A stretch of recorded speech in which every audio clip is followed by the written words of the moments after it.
slightest hesitation at the end. It moves, and then Yep. and that split second is when it goes by. Yep.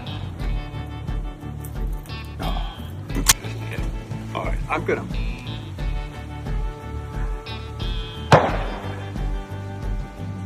Pull. Birdie. Now see, I was going to deliberately make that move. Didn't have a real good connection. Just didn't want to hesitate at the end.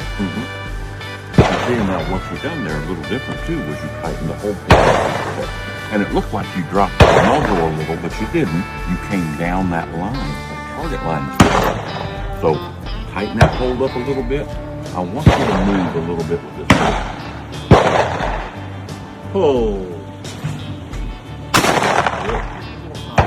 Trigger when I'm there. I mean, it feels like everything's moving, and then I'm looking for a little sign that goes, yoo-hoo. Yeah. We did it.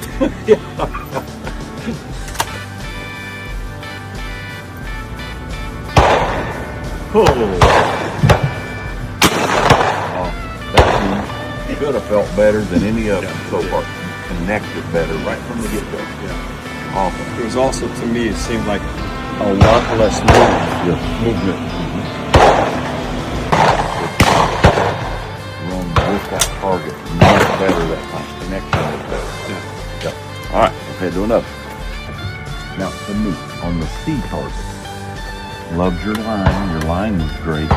Hold point too far out. Too high. When I'm dealing with something slow like that, I want to get involved in that target with the barrel. Doesn't mean I got to shoot it sooner, but I want to force a little bit of connection to that slow target.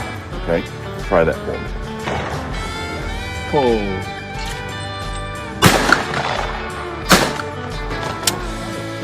And you got to play with it a little bit. Anytime I'm dealing with no spring, tighten them hold points up a little bit because the speed can't hurt you. But I want to get connected to that slow target. Anything with a little bit of pace, now we start working away from it because we don't want him to beat it real bad and surprise us. So let's do that one more time, Mike.